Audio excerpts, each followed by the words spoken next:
Skanderbeg. So before we talk about anything about the film, so you're the one who found it, George. How did you find this film? Well, I would say initially my parents had a DVD copy of the same Hmm. movie, so I figured, hey, why not? Let's review some. I guess you would say it is pretty much Albanian propaganda, but it is kind of a interesting little film. I mean, is this film popular in Albania, or don't you know whether or not? Oh, Oh, it absolutely is. I mean, hell, if you mention name Skanderbeg, he's pretty much the most important person in Albania. yeah. Hell, from the Mm, I'd say a good example if you look at the coat of arms of Albania, look at the capital city, they have the actual statue of Skanderbeg. right. They even have a whole museum dedicated to the figure. Yeah, it's very noticeable that the film ends with with that statue clearly in shot, and then the old Albanian flag with the red star up top. Yes, because this film, this film was made um, in 1953. Was Albania an independent country back then? Or It is an independent country, but it was under the occupation of Enver Hoxha. Is it Hoja? I've always heard Hoxha. Hoxha. Hoja. Ah, interesting. so this was a joint Soviet and Albanian production. Um, I believe that the director, as well as the actor who plays Skanderbeg, they're both Russian, and that the film has been dubbed over with Albanian. I think basically, if you watch the movie, they're speaking in Albanian, right? Yes. Right. Um. All right then. Um. Yeah, and I think I think that the studio, at least the Russian one, or the production company or whatever, was involved with War and Peace and some other films, and I think they're still around, and their logo, by the way, it's called Moss Film, and their logo is Oh yes. um, you know that statue of a man and a woman holding up a hammer and sickle. Parents. Yeah, yeah. Yeah, Mosfilm has a very extensive catalog on YouTube, and they have like all their films up there. It's really quite impressive. Hmm. Right. So, yeah, I watched this movie on YouTube as well, but I don't think it was something that they uploaded themselves.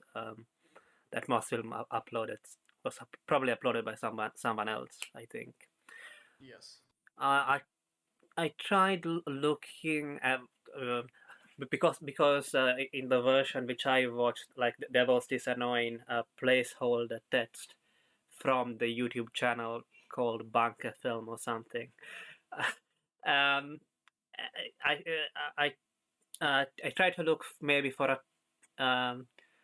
another way to watch it, let's say, but I couldn't really find any other places where it was available. So even though Skanderbeg is a pretty, I guess, important and famous figure, I guess this movie is not that popular, and I I I think this is the only film based on his life out there, or at least that's the only, according to the Wikipedia anyway. I couldn't find anything else. Um, right. So, George, what do we need to know about Skanderbeg? I guess basically, who is he? Well, from what I did limited research, so Skanderbeg was originally a sultan for the Ottoman Empire, and what basically happened is he deserted and he basically led a revolt, which basically made him into a feudal lord. And his reign, he pretty much what he did is he pushed back the Ottomans for quite a while, all his life. But unfortunately, after when he died, the Ottomans took over, which is why, in parts such as Italy, you have Albanian descendants in southern parts of Albania. That was the result of them escaping the Ottomans. So if I'm not mistaken, this film story, this event, his life. So this stuff all happened in the mid 1400s or so. Was at that Yeah, was at that point Albania a Christian country or a Muslim country? Christian. I would argue Christian up until before the Ottoman invasion, and it became Muslim. So yeah, I did find that a little ironic almost in a way. It's like here you have a country that which is like clearly like Catholic, but obviously modern day Albania is mostly Islamic, though. Admittedly, at the time you had state atheism, so I guess you could say it doesn't matter. You don't get a choice one way or another. At the time, And the well, Albania was known for being like the most state atheist of all the Eastern Bloc countries. and plus, they don't really consider. I mean, there are Christians and Muslims that practice their religions, but it's not that important. I mean, they don't care if you're a Christian or if you're Muslim. They mostly care about identity. Mm. right. Which is again ironic because they're resisting the invasion, especially Skanderbeg, has a lot to do with religion. I was looking into the Wikipedia article a bit. He only ever styled himself Dominus Albine, and technically speaking, uh, Albania at the time, due to I don't know some various historical intrigues, was de jure under the Kingdom of Naples, which is something that Skanderbeg never attempted to reject. He was fine with that, even though he was the de facto total sovereign because, like, Kingdom of Naples wasn't that strong. So, if I'm not mistaken, the flag of Albania, which is also your avatar profile picture, George, um, that's something which Skanderbeg came up with, or at least it came up around that time, or at least he Yes. adopted it, and that is why um, it is the flag of Albania. And Yeah, it's yeah, and if I'm not mistaken, it was the flag of Albania. It was used as the flag of Albania even during, well, the communist era, and uh, I guess you could say by King Zog as well before that. And but Well, no, it wasn't. No. well, the context of that and the context of the whole film is, I don't consider it so much a historical film, although many events did technically happen, albeit not the exact same way it's presented. But the whole film is kind of a symbol of the great Albanian movement, which happened during the early 19th, 20th century, I would say, where they basically revolted against the Ottomans, and during the 1912s, it basically became its own sovereign nation. yeah, it was another one of those countries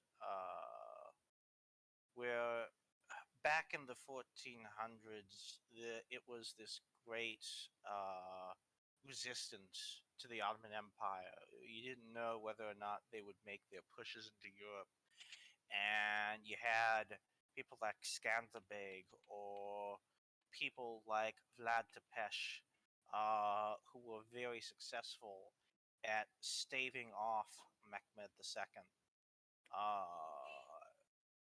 very creative and sometimes ruthless kings.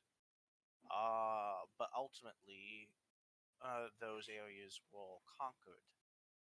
And then come the 20th century, when the Ottoman Empire was in decline and nationalism was becoming fashionable, liberal nationalism, you saw all these rebellions show up, and the Ottoman Empire was basically forced to cede territory after territory. And it seems Albania was one of the last ones. It was like 1912. Yes. Yeah, yeah, I mean, also it's a little bit odd that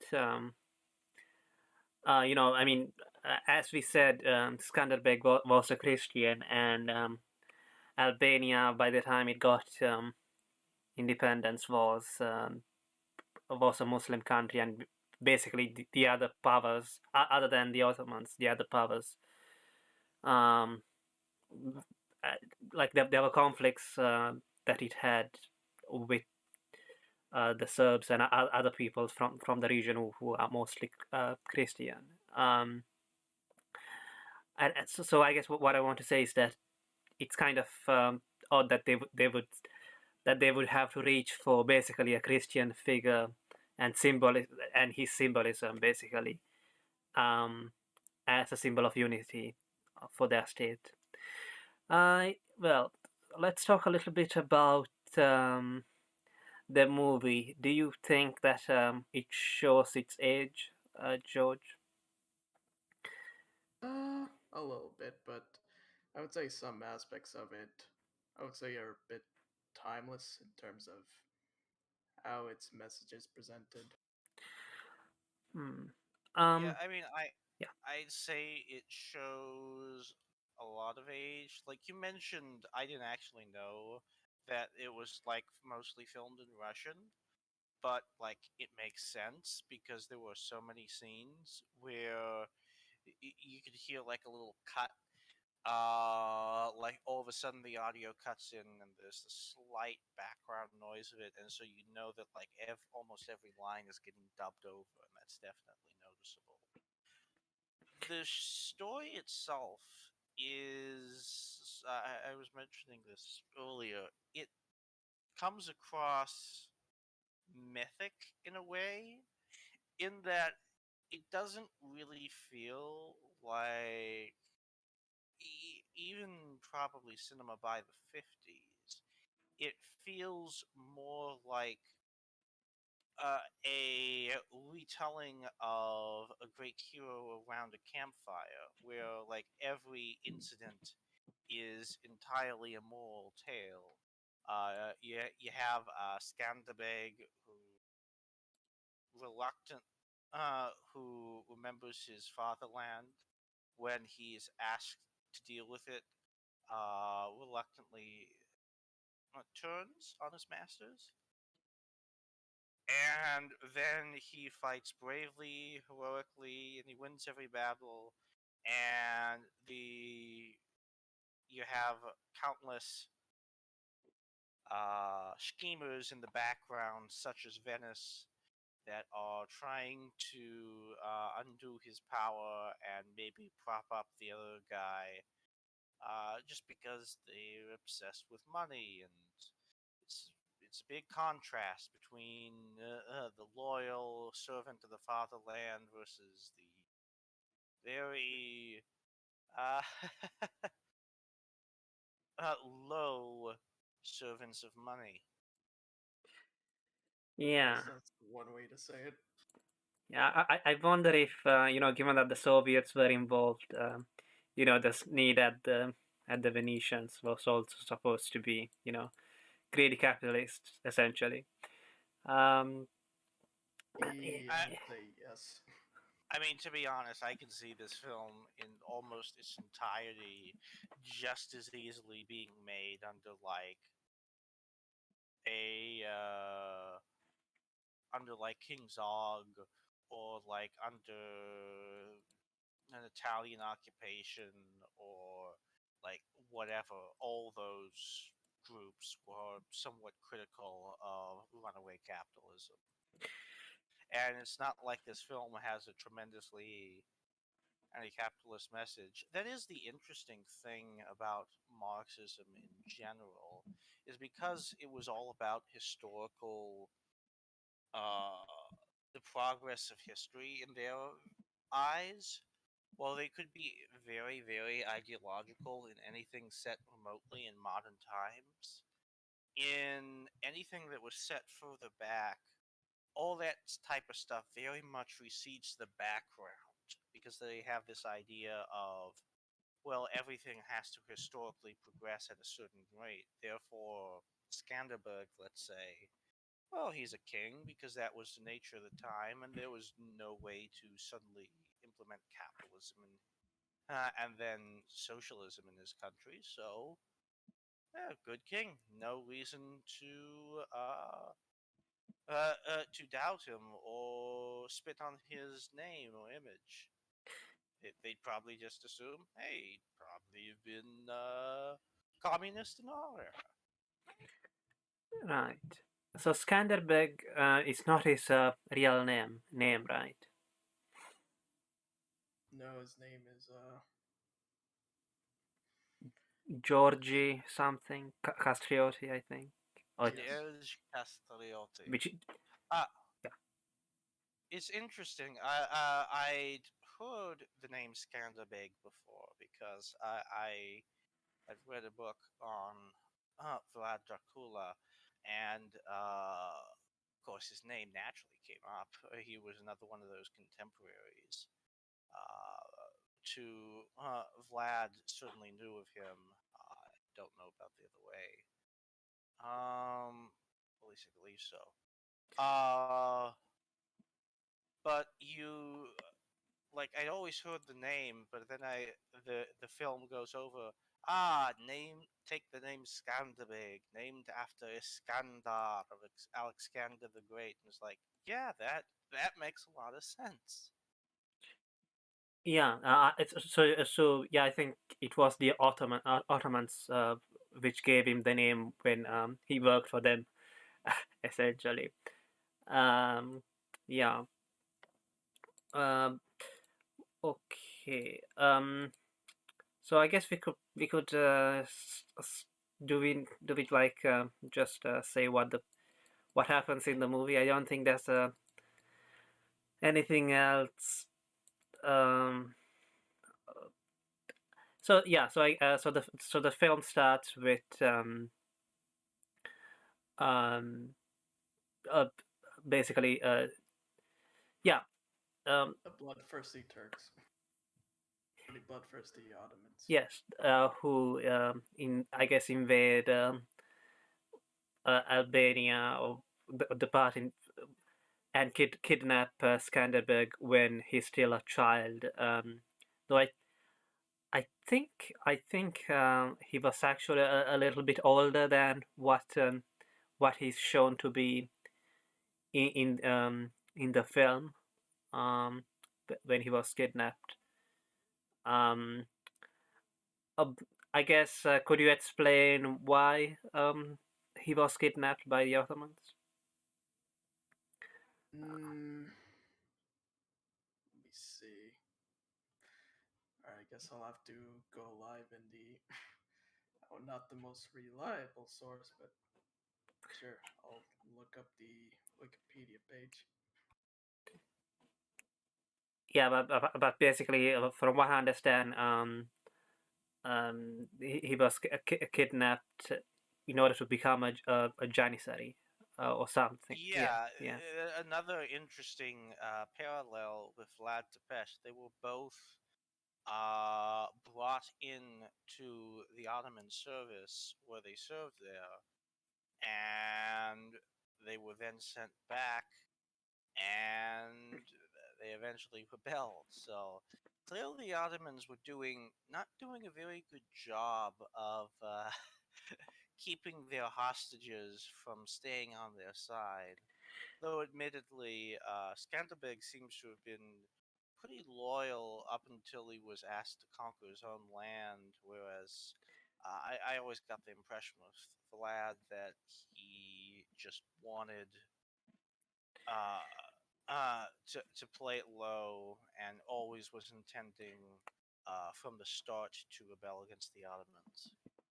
So my understanding is that Skanderbeg actually was loyal, even even when his father's land was being um, taken over, and apparently his father had also tried to rebel, uh, but I think the moment that he decides to not well, he decides to desert is when basically the Sultan tells him that he's not going to be given allowed to rule over his father's land essentially.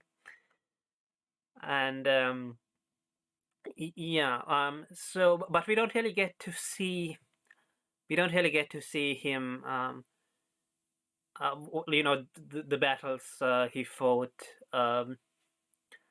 before he decides to betray the Ottomans. It, it just cuts to him already being um,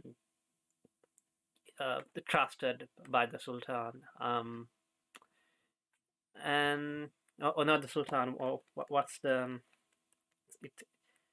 Um, what's the Ottoman ruler called? I can't remember now. Sultan. Yeah, Yes, yeah, It is Sultan. Sultan. Yeah. Yeah, it cuts all the way to there, and yeah, and then apparently what happens, even though I don't think it's shown that much in the movies, that there's he's sent on some kind of battle, and the Ottomans are defeated, but instead of I guess returning, he decides to leave along with um, 300 soldiers or so, and even though it's not clear in the movie, the soldiers under him, those 300 were also Albanians, which was which was one of the things which I was wondering about. Well, Yeah, yes, you can wha- tell because of the way their clothing is, their hats. It's pretty obvious that it's the Albanians. yeah, yeah. Um, by the way, has Albanian traditional dressing changed from what it, or at least what it was, or at least at any rate what it was shown to be in this film? Well, I would say the traditional headdress is mostly used for dancers or anything like that. It's not for normal street wear, Yeah, but it's yeah, of mostly course, just yeah, for yeah, ceremonial purposes. yeah. But I was wondering whether the fact that Albania became Muslim afterwards, whether that affected the traditional dress or not. But I would say not really. I see. Because I mean, I only found out that Skanderbeg and Albania was Christian um, after I watched the movie. So while because you know like it does kind of look a little bit Eastern. Let's put it that way. Like I wouldn't be surprised if it was Muslim either from some of the dresses and the hat that they all wear. Um, I thought that was a Muslim thing, but apparently not. Well, I would say it's. I don't know if it's exclusively Muslim. It's probably just a influence from the Ottomans. So were the Albanians here? Their I don't think that their clothing here was affected yet by the Ottomans. By this point, I think, right? I would say not. Yeah.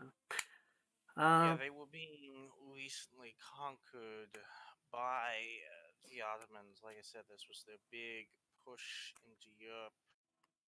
Constantinople had just fallen pretty recently, or I'm not sure they had even fallen yet, but it was around the same time. Yeah, not yet. And yeah, this was the era of expansion into Europe, and Mehmed II was arguably the greatest Ottoman ruler ever. Like, he was the great conqueror. Mm, yeah. Um, I don't. I'm not sure. I think he did come after Skanderbeg himself as well, at least once. Yes, Yes. yes, yes. During when he was younger, Skanderbeg fought Murad II, and later he would face Mehmed II, who became Sultan at 21. He also styled himself Kaiser-i-Rum, Kaiser of the Romans. Uh, but yeah, he was he's one of those guys who, although Skanderbeg fought him off and Vlad fought him off, he's still well remembered as being like this very brilliant military commander. And ultimately, he would conquer both of those regions in his lifetime, Wallachia and Albania. Yeah. So before Skanderbeg deserts, he speaks to a Greek historian called Laconius, who actually existed, but I'm not sure whether like he was a Byzantine historian who wrote about the ancient Greeks and the Romans. But I'm not sure whether he actually like ever worked for the Ottomans or anything like that, or if that was just an invention of the movie. But yeah, but it's very clear by the way that he dresses that is a Greek, I guess. Um, I, yeah, and so when Iskander deserts, he doesn't do it alone. Yeah, obviously there's the 300 soldiers, Albanian soldiers under him, but also a cousin of his called Hamza, right? If I'm not mistaken. Oh, Yeah, yeah, his right wing man. Yeah, yeah, who very soon after decides to betray him. Um, I almost feel like there's not much to talk about in the plot in this movie, because like in many ways we've already described it. You see various scenes uh where, like, let's say he visits Venice, and then Venice is being Venice, and the Doge is like being, oh, that's wonderful, that's nice, and then some old man uh talks to a priest, gifts his lands to Skanderbeg, and the priest turns around. He has gifted all our lands to Venice. Although, to be fair, that could easily be revisionist history on the part of the Albanians. Yeah, that's most likely the case. yeah. It did, Probably due to the fact that, at least during that time, with the Albanian occupation of Italy, it probably had a left a sour note of just the Italians. at least within the movie, I didn't feel like Skanderbeg was particularly religious or anything like that. Oh, of course not. It was This the is a Venetians. communist Yeah, production. Yes.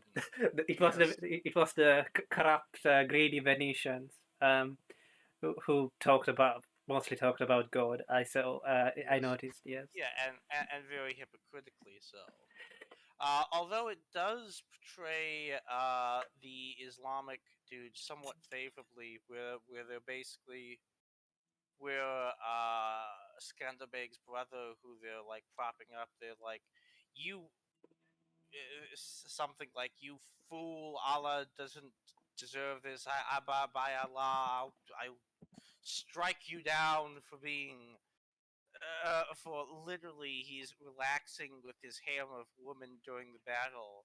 And then Skanderbeg wins, and and he's overrun by his own fleeing soldiers. And the Ottoman commander that's there helping them is like, "You damned fool! You deserve this." Hmm. Um. Yeah. Also, I'm pretty sure that Hamza is a Muslim name. I think. Um. Yeah. Yeah. As you said. Um. About the battles, did you feel like they were able to capture the scale? Tens of thousands. Sometimes. I think in some battles there were supposed to be up to 50,000 supposedly Ottomans in there.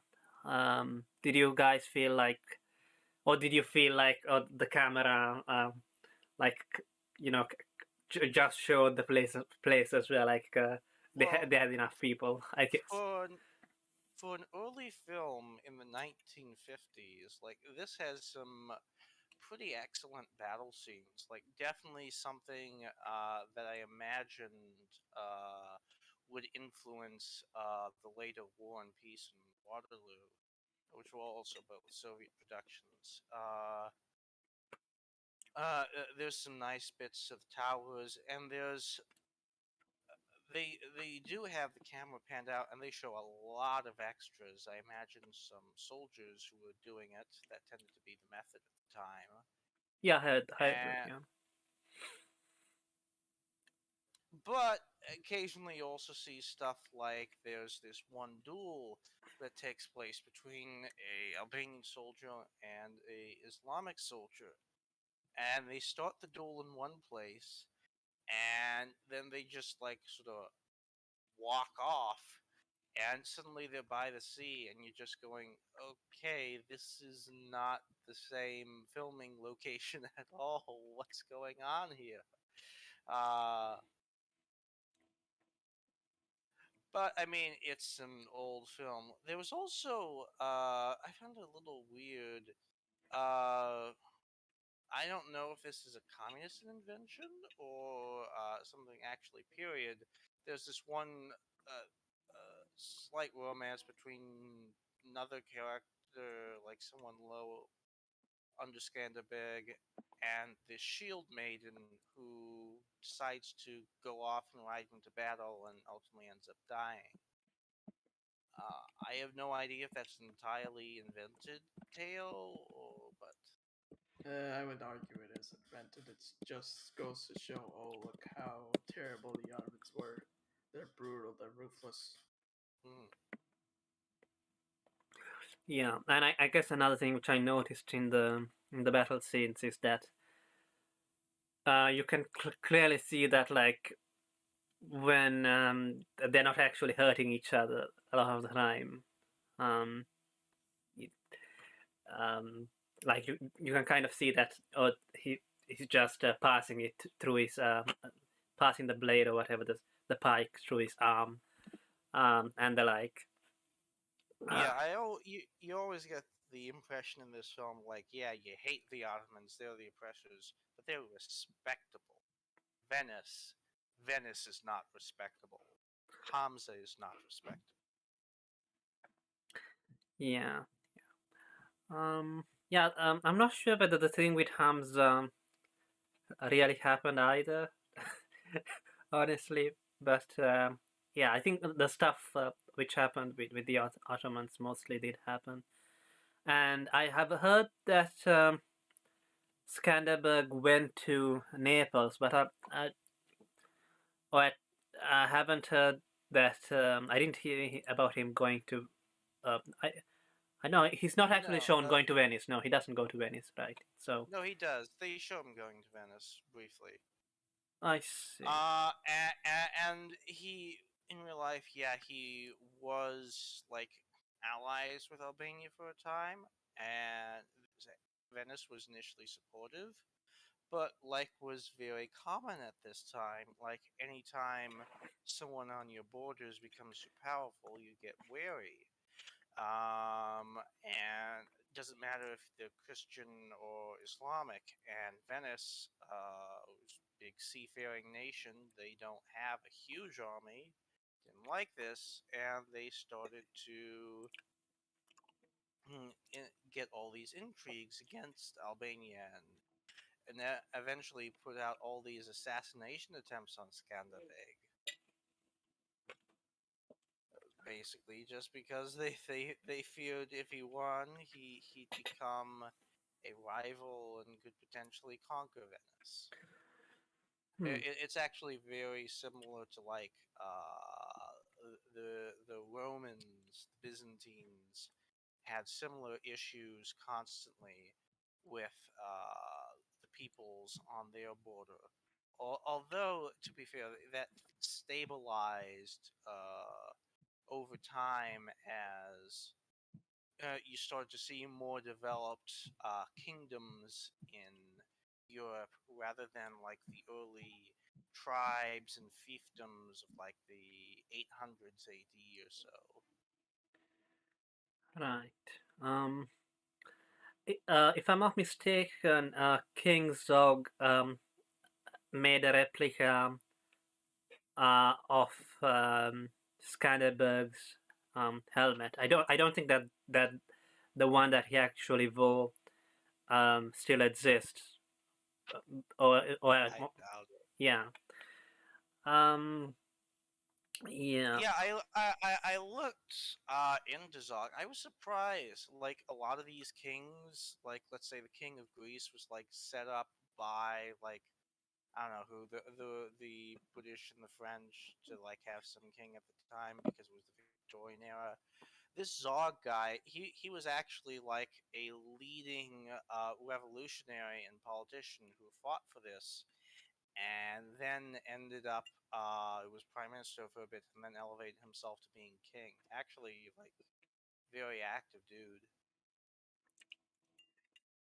Right. So, in the movie, you know, one of the first things that he did after, I think the stuff I found the stuff about him, like uniting the different tribes, I guess, or families, um, a little bit boring. But basically, they get together and form the League of Leze or something, which is named after the cathedral at which they met, or something called Leze.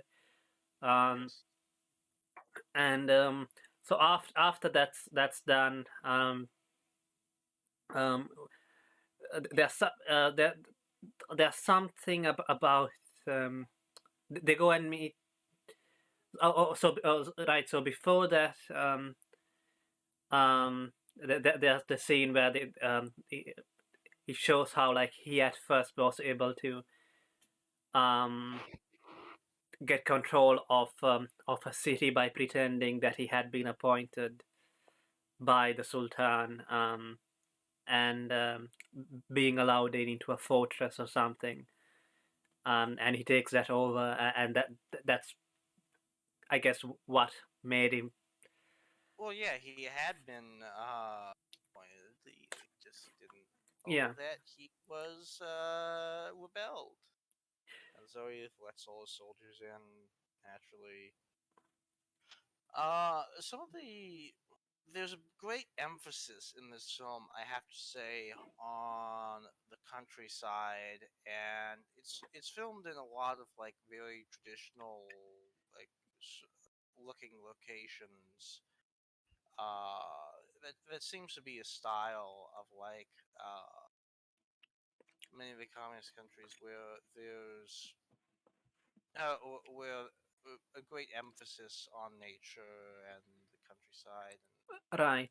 And and there's a lot of pretty nice shots here and there. Although the film's also broken up by like these little bits of text, scene to scene occasionally of like And then Skanderbeg did this, and we show up here. I mean, that's sort of why you said that it's like a oral history kind of thing. That Yeah. gave you that feeling, right? That probably. Well, it wasn't just that. It's more the fact that like for example, George, who are the characters in this movie? You have Skanderbeg. You have his right hand man. Let me see. You have the Sultan. You have the two Venetians. I don't know if his wife is that much of a character. I can't really think of anything else. Exactly. There are no major other characters in this. This film is the myth of Skanderbeg, and so everything about it is about Skanderbeg and his actions and deeds and everything. And almost every other character shows up in this film to either show up to be a temporary rival to Skanderbeg, to be a dick to Skanderbeg, or to serve Skanderbeg. And that is about it. Like, no one else in this film is really that well defined. Like, the Venetian, and even Skanderbeg himself is quite two-dimensional. He like is brilliant, and he immediately turns his back on the Ottomans when push comes to shove. Although his women do urge him and shame him a little bit before he turns his back on them. Whoever they had for his actor, he casts a very strong has a very strong appearance, and you can definitely see him as like this great warlord of Albanian descent. He very much looks for it. Yeah. Yeah, he has that look of like, oh, I'm basically the toughest man around. I guess in terms of philosophical arguments, and the only thing which I can think of is that that little argument that he has with the Greek historian Laconius um, at the start. Well, he had two arguments. One is the whole like, oh, your your whole people will just be cast aside through history, will be nothing. And I'm going, hey, as long as people remember their history and people remember where they come from, my legacy will never die. Yeah, there's also a shot where he describes his herself as like he goes up for a crowd and basically says, "I am not here because of myself. I'm here because of you and your love of freedom. Then the freedom of the fatherland was not something I bestowed upon you, but it was found in your own hearts. And raise up the flag, show your bravery as the men in times of old." Very much the idea of like the king serves people. Yeah, yeah. So that's not Laconius. That's Skanderbeg himself, I think. Yeah. I did like this one line which I took a screenshot of where some guy's talking to a Venetian and says, "This republic of yours is a whore that sits in every lap." I thought that was a good line. Mhm. Okay then. How would you rate this film, George? I would say on its own, I wouldn't give it 8 out of 10, but I would say 7.5 would be good. I think I wouldn't say it's like the most spectacular film out there, but I did enjoy it. How about you, Heraclius? I mean, I almost wouldn't rate this. For me, this is more of a historical interest film. Like, this is the type of film which you watch not because you're looking for anything that's remotely comparable to modern cinema. It's not. Uh, but you're looking for either the development of grand battle, grand epic films, or you're just looking for a film on Skanderbeg one. And in that respect, it's definitely can be recommended because it's like some of the only ones at the time. I don't expect anyone to be entirely impressed with it. I find it interesting that this film got recommended and got into the Cannes Film Festival and won something minor at it in 1954. Clearly, I imagine it was mostly for the shot composition, and Yeah. I have to admit, as far as that goes, it's actually. I mean, none of it is stunning. We're not talking Lawrence of Arabia here, but most of it is quite strong. I have to admit, and like some of the techniques with like them riding on horseback are kind of interesting for the time and stuff like that. But uh, I can't say this is the type of film that I'd like recommend to someone who isn't already interested in it. Yeah. Well, I would basically, only way I could kind of recommend it to someone if they're like interested in, oh, I want to know about Albanian culture. What is the one film that is basically Albanian culture in a nutshell?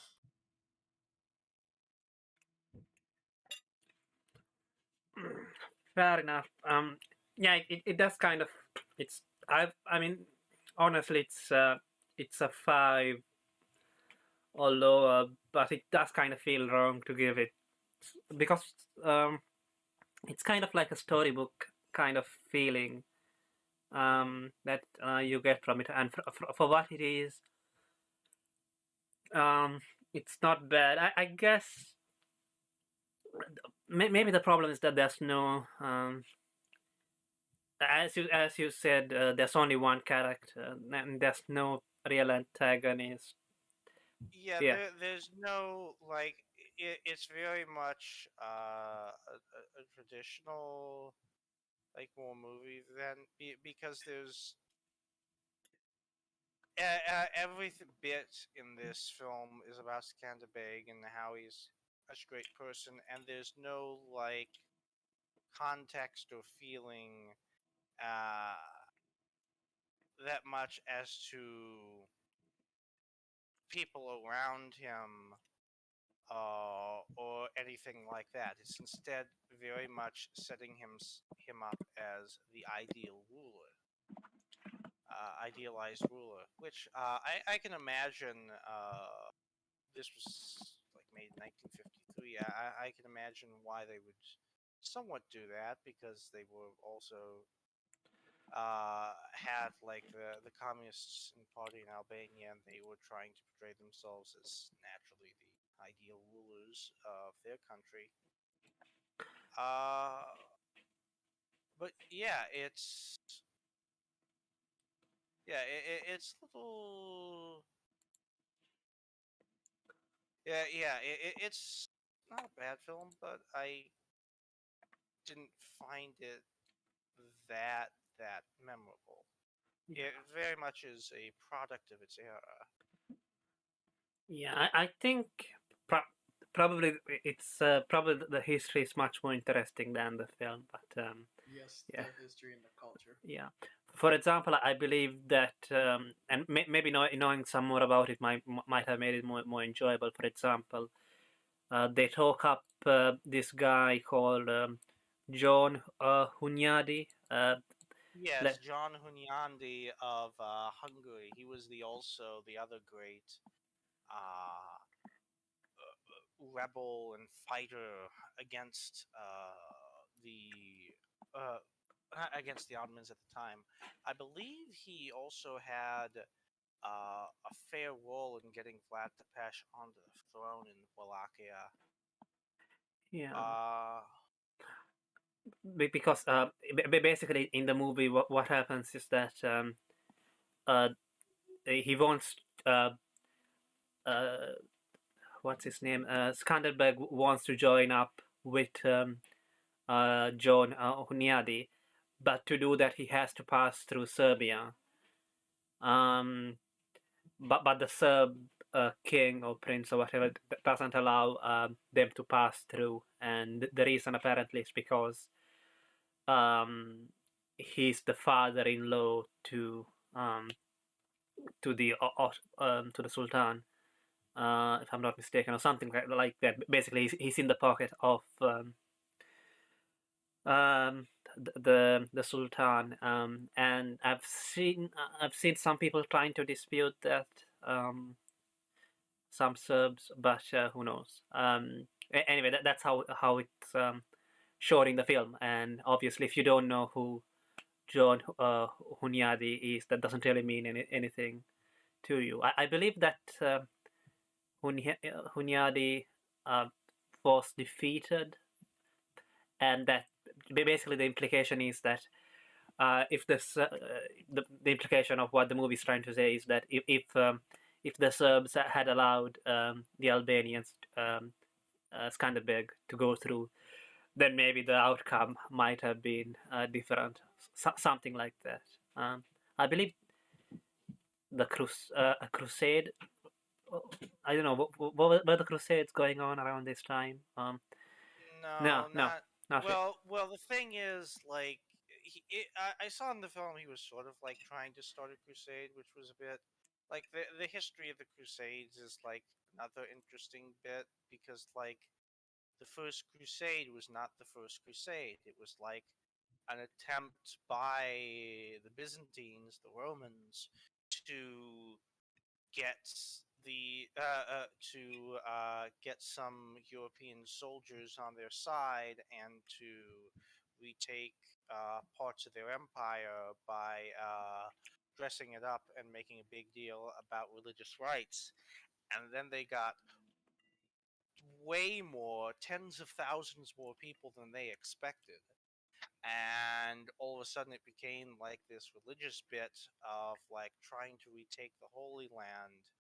And later crusades like would sort of model themselves off of this, especially because like the those same Christians like that ended up crusading on behalf of Rome, on behalf of Constantinople, ended up not handing over the land according to their agreements because they didn't feel that the Romans were supporting them enough in battle.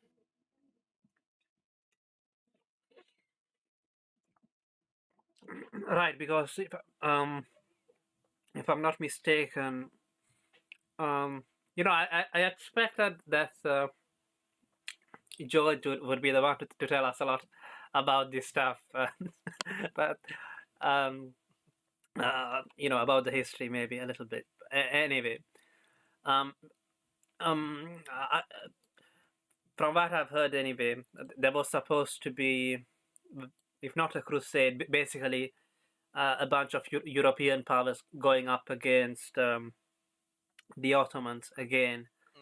Hmm. But then, for some reason, um, and thinking that was what was going on, Skanderbeg attacked um, the Ottomans Yes. again.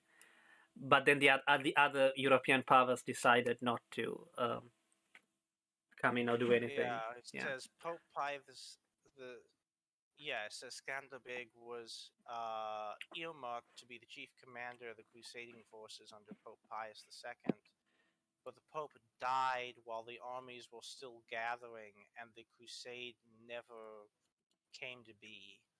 So, like, there's another big what if. I believe Pope Pius II was the one who Constantinople fell under his watch. Although technically, like, there was the Catholic Orthodox divide at the time, and he supposedly fell under like a very great deal of grief, and very much blamed himself for not doing more to try and rouse the rest of Europe to their defense earlier. Yeah. Well, too little, too late. Anyway. Yeah. Well, it kind of makes you wonder if if Albania wasn't occupied by the Ottomans, how would it be as a nation?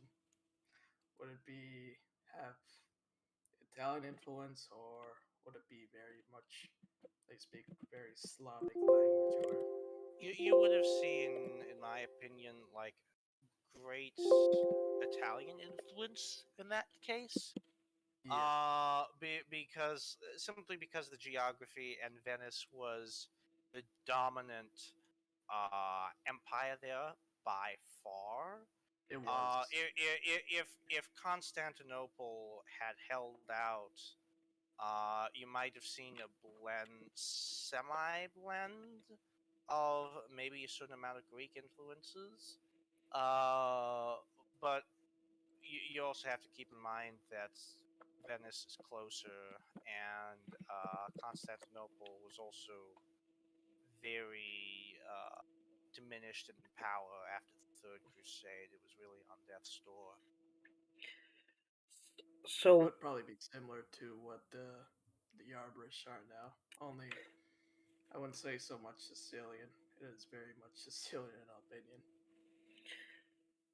One of the things which I've heard about Skanderbeg is that he was basically kind of forgotten for a while, but then brought back um, to a certain extent by even the Americans, and also the I guess the Albanian diaspora, the Christian.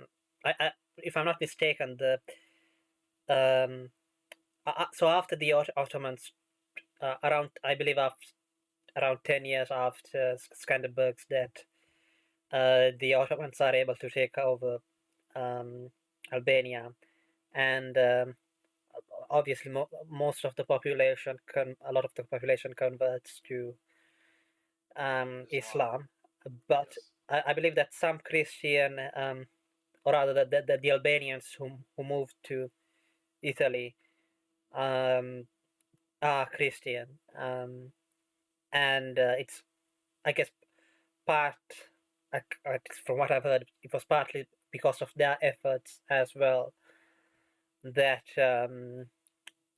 Skanderbeg and I guess became popular again. Um, yeah, so that's one of the things which I've heard, but I don't know if it's true or not. I wonder.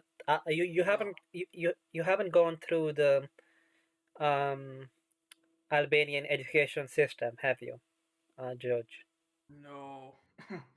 Although my parents are Albanian, I'm pretty much a diaspora. Diaspora. Yeah, I'm born in Canada. yeah, because it would have been interesting to know what about Skanderbeg they teach in Romanian schools.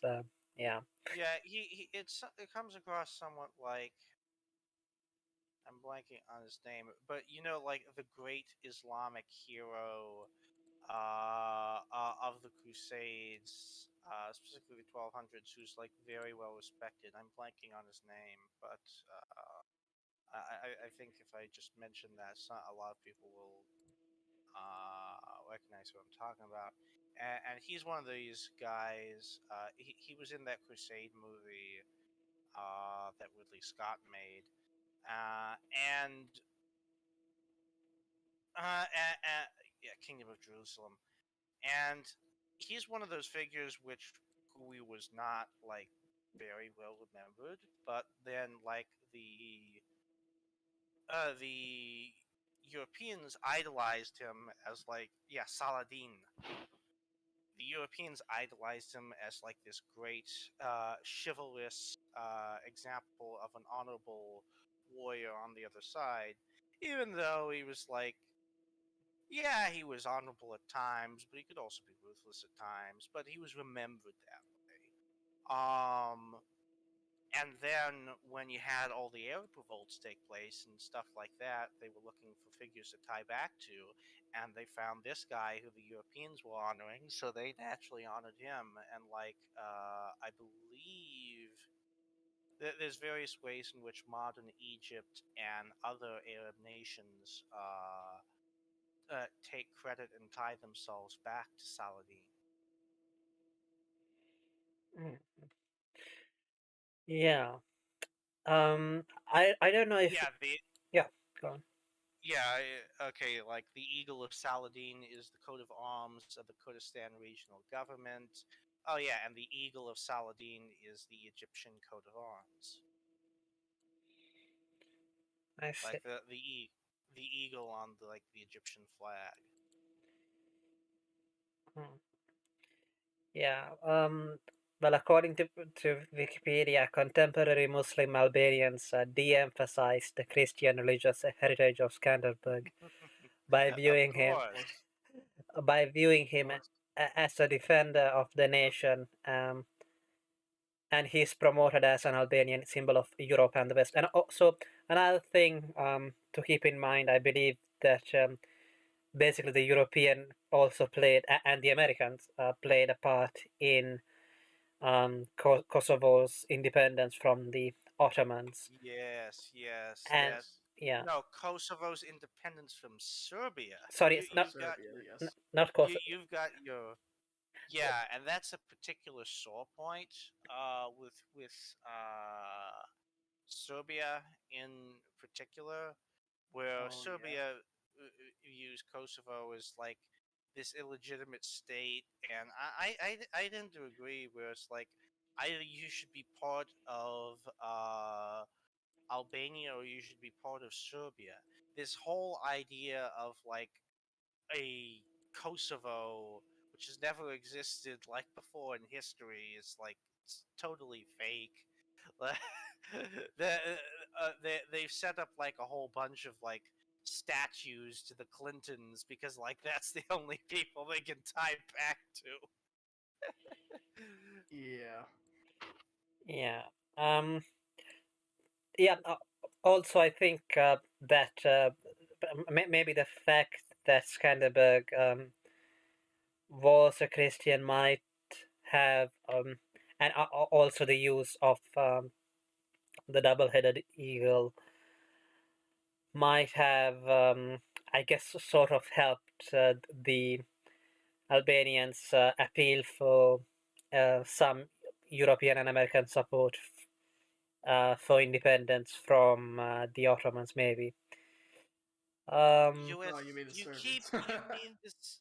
Yeah, you mean Yugoslavia, and like the war of Yugoslavia is its own basket of worms. I'd probably adhere to the opinion that once it started going, really going, the Americans saw it as a great opportunity to essentially break up any larger country that could theoretically go independent, break them up into as small pieces as possible that were divided and could be more easily ruled over.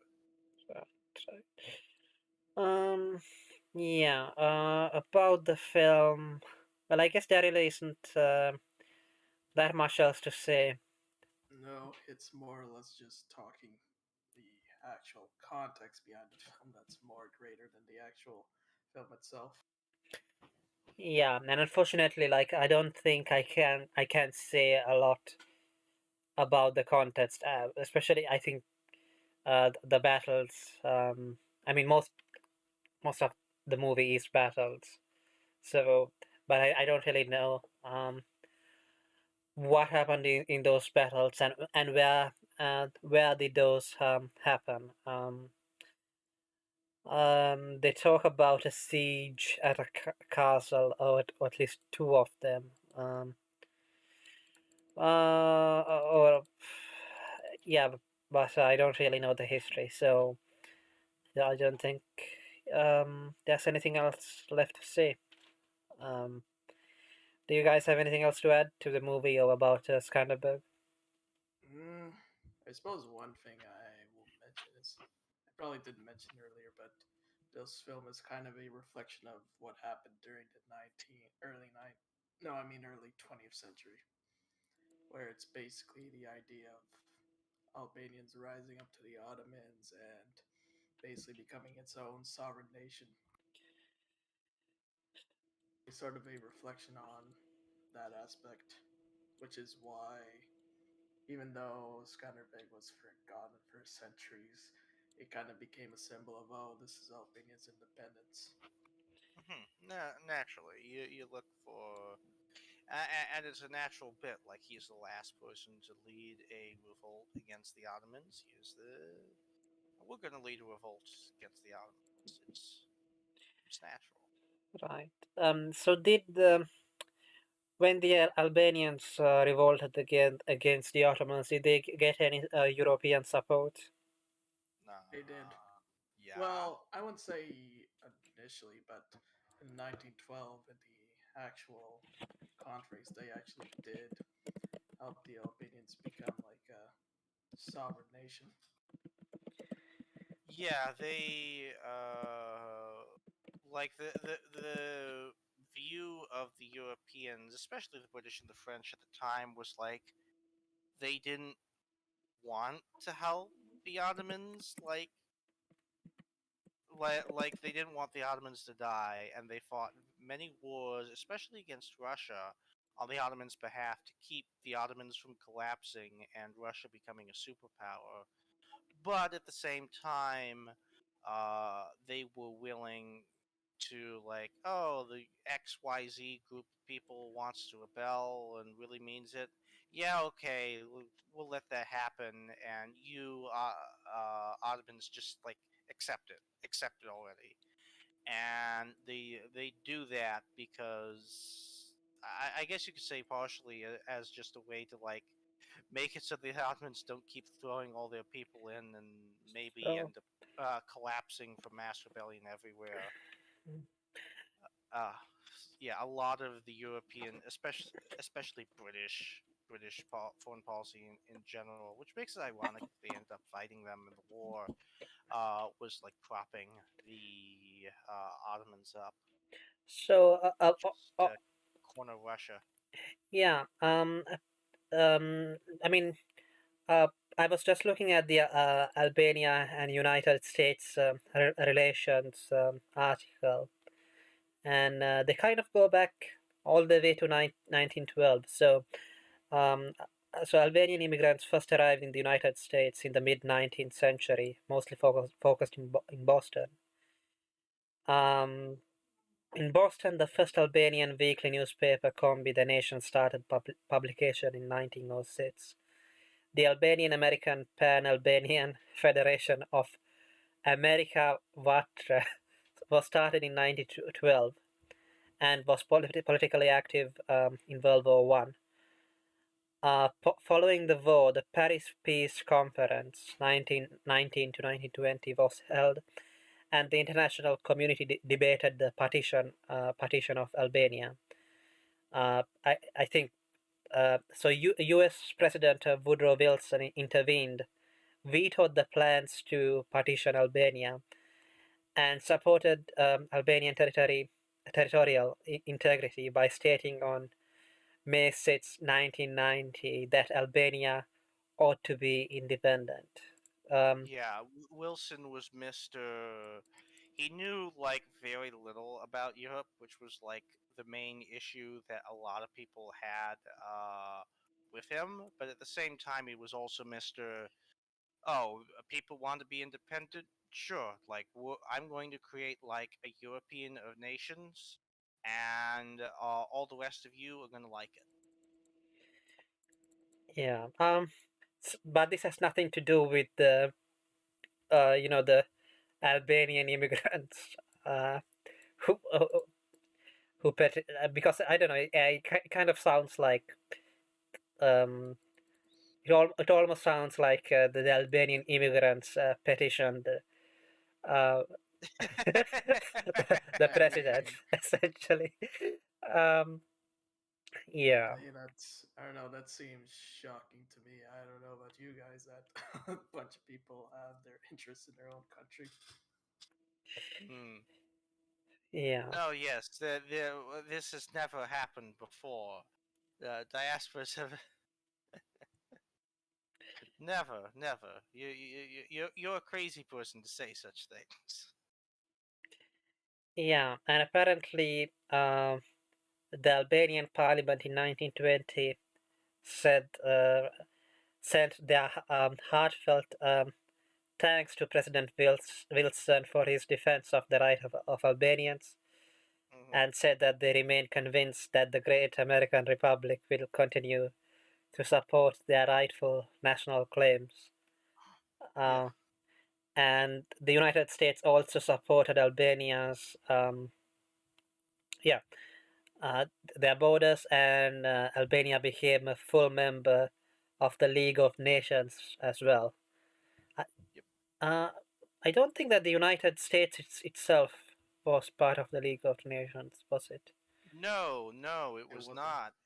Like it was Woodrow Wilson's baby, and he wanted every country in the world to get into it. But and this goes to show you like how different things were at the time. Like the American people, they hated the idea. Like from a lot of the people, like they regretted getting into the Great War in the first place, and they saw this League of Nations as a method by to entangle their country in all sorts of modern issues, and they were like, we want nothing to do with this. This is absurd. And so like it was voted down in Congress, and because this was a different era, the president just had to kind of say okay. And much of like FDR's government and time in government would be focused on like gradually pulling Americans back into the general world stuff, world happenings in Europe by hook or by crook.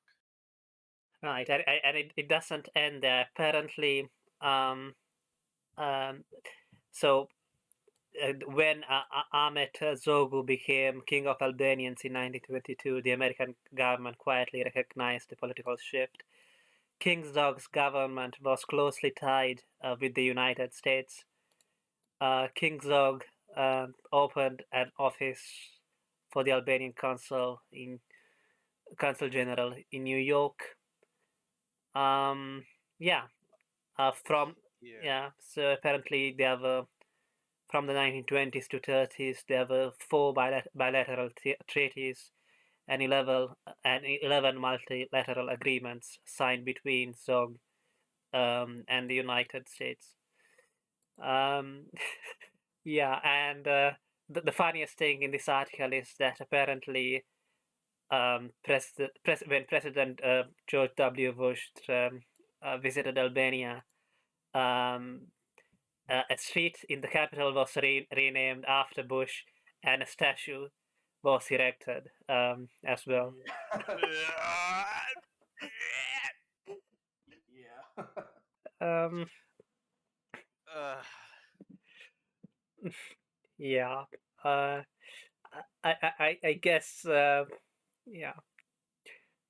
uh, yeah, yeah, the other bit is yeah, they were basically under heavy Italian influence from the 20s to 30s. They were very close allies with each other, and gradually, partially because of proximity, and also Czar chose to emulate himself off of Mussolini a bit.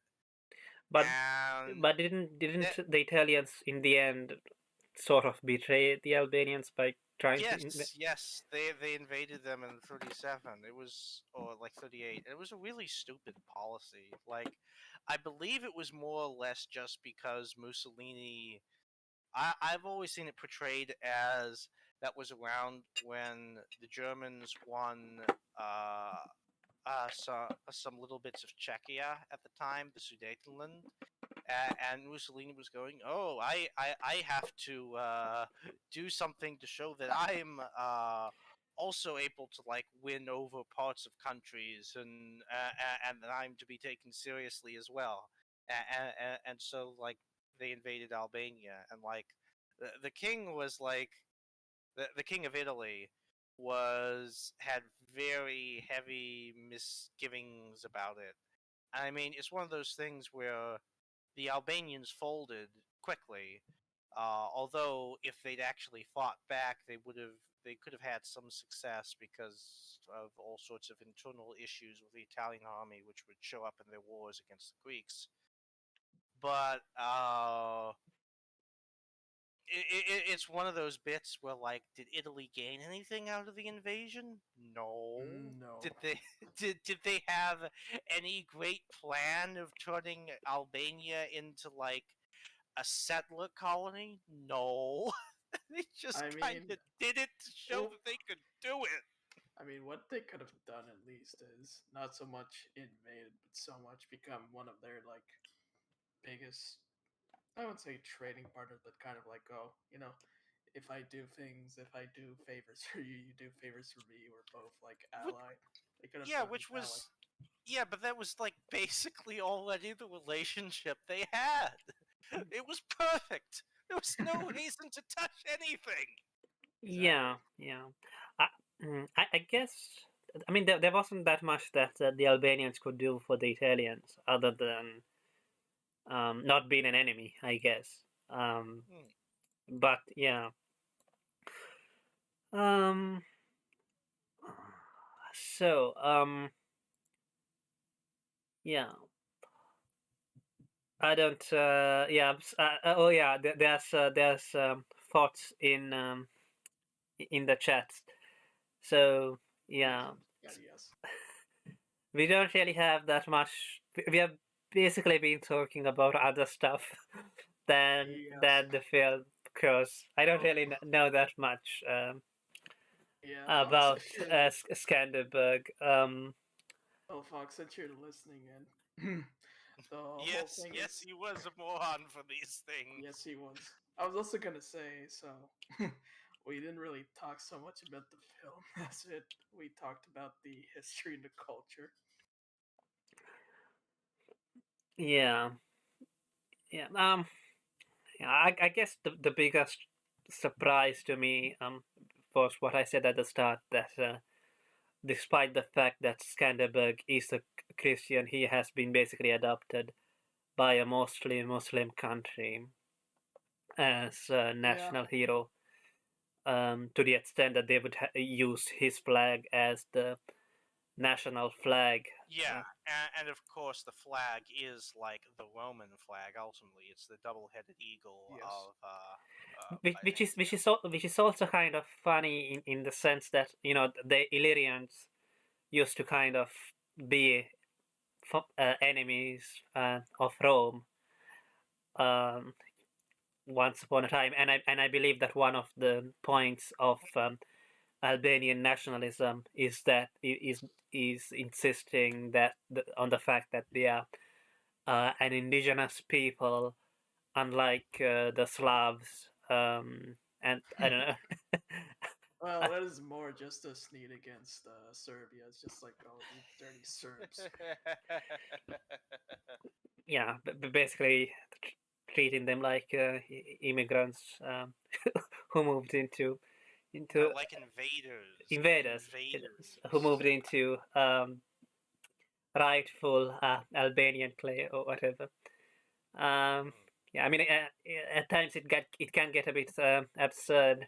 Um, with apparently, I think it was you, right, George, who said that you had a friend or somebody who claimed that like the Egyptians were actual Albanians. The ancient Egyptians. Well, it's not really just that. It's the that's one meme that I saw where it's just like ancient Egyptians were actually Albanian, which in the sense that it's if you talk at ancient Egyptian, it's ridiculous. But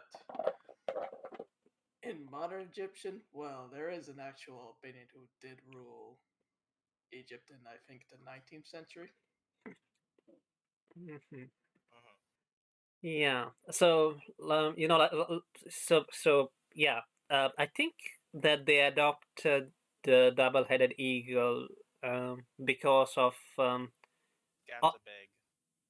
yeah, but I think he did basically because it was his family from his family crest or whatever, but also because basically because it came from the Byzantines, right? Um, because I can't remember. Was the Roman eagle always double-headed? Oh, That was sort of like the style in the later eras of Rome, as I understand it. I see. I see. Also, I believe that the Illyrians were there um back then during the time of um Alexander the Great and his father, and were conquered by them, which is kind of, I guess, I wouldn't say funny, but like the fact that then later, many years later, Skanderbeg gets a nickname based on Alexander the Great.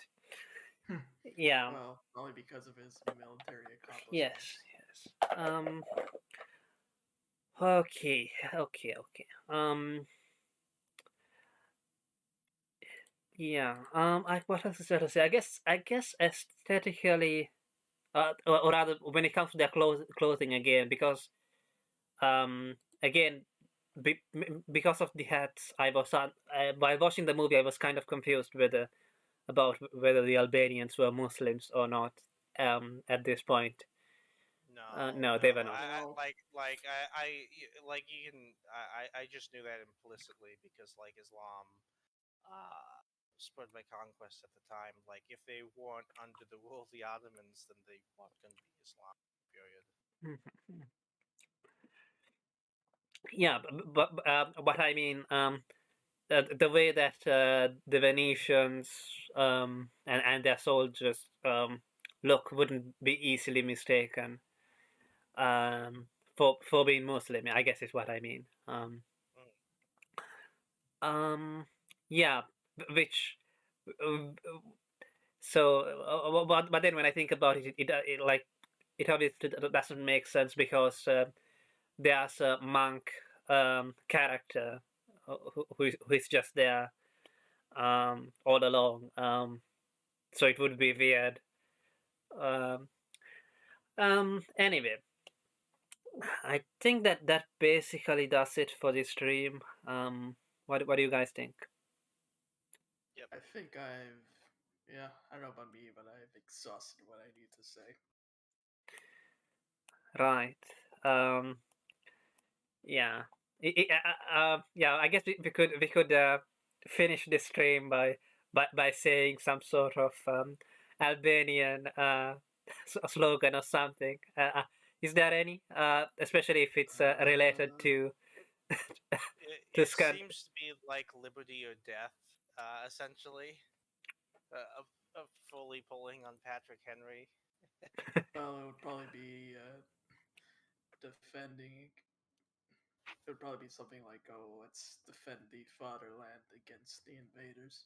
Let's remember our people." And Yeah, well, the state motto is "You Albania, give me honor, give me the name Albanian." yeah, yeah. By the way, I believe that the anthem is about the flag, if I'm not mistaken, right? Yes. Yes. Yeah. Yeah, it's one of these songs. As I recall, it was briefly put up as a okay. It is derived from the Romanian patriotic song "Pe al nostra steg scris unere." As I recall, this song was also yeah, and it was also used as a national anthem of Romania under Ceausescu for a couple of years. They It's kept it out. They kept rotating things out because they didn't want to use the Stapate Romune because they were too blatantly nationalist. That song was for the communists. Mhm. Um, which is kind of ironic considering although this film is pretty much made in communist Russia, it is very nationalistic in a way. Oh yeah, it very much is. It's a classic nationalist tale. But I mean, that's not surprising. Like the Soviets had like a general policy of yeah, we will support the small nationalisms wherever we go because like that's to break up the big powerful empires made up of strong nations. We break them up. We support the smaller nations. That was the policy. Like he came to power as he was like basically the minister of nationalities. That was his job. right. Um, okay. I suppose it's a bit of a kind of a side, but one thing that's kind of funny when you briefly mentioned Albania and Italy is since Albania during the 20th century was a communist country and everything was guarded off, apparently they used Italian radio and Italian TVs as sort of like, oh, this is the outside world. I can believe it. I believe the Horta government is like well known for like having all these uh, like foxholes, pillboxes everywhere, and like you can still see them like everywhere. There was like a pillbox or something like that for like every Yeah, 20 square meters or which, something like that. which is why, Like, don't you dare invade us. yeah, yeah, I found it a bit funny that the YouTube channel on which the movie is on was called Bankafilm. Um, Uh, Well, it's because Albanians during the time of Hoja, he was basically paranoid that Albania would be invaded, so he built all these bunkers everywhere. yeah, that was a pretty common bit of like the communists in general. There was,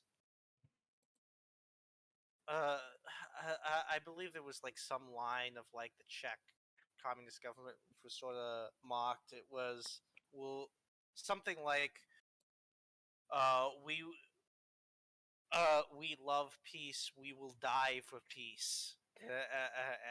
Something like that. We will fight for peace. yeah, apparently there's a palace in Rome where Skanderbeg resided during his visit to the Vatican, and it's called Palazzo Skanderbeg, and currently houses the Italian Museum of Pasta. Yeah, I didn't know that there was an Italian Museum of Pasta, but apparently there is, and it's um, Okay, this is members of the Young Pioneers, the Jorgeist youth movement, were trained to defend against airborne invasion by fixing pointed spikes to treetops to impale descending parachutists. Well, something you learn every day. Albanians are the European Vietnamese. hmm, um, hmm. See, with Bush being so popular in Albania, I would have to guess that most of the Albanian Muslim population must be relatively secular, I guess. Oh yeah, It is very secular, yes. yeah, it's a very secular country. Yeah, I don't know how well the Christian population fared under it, but yeah, you have Albania was the most atheist secular of the communist countries, to the point that atheism was specifically put in the constitution that we are an atheist state and we produced atheist propaganda, etc., etc.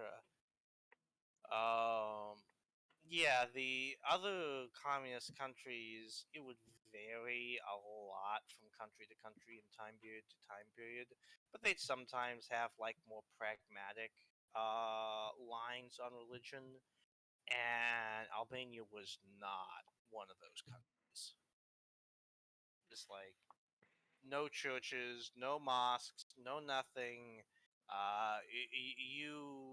If you're worshiping at all, you're basically doing it against the orders of the state. Well, not only that, they also turned down the vast majority of mosques and churches. They still exist, but Hmm. most of them were basically torn down. And what they use for some of those churches, they use for like community halls, stuff like that. Not so much places of worship. Mm. All right then. I think um, I don't know. I do you know any books or resources or anything that people should go look if they want to know about Skanderbeg or this period or whatever or not? I don't really know any. Uh, I'm sure they exist, but I can't really find anything at the moment. But I'm sure it exists. All right then. I think we have already shown our ignorance on this topic for long enough.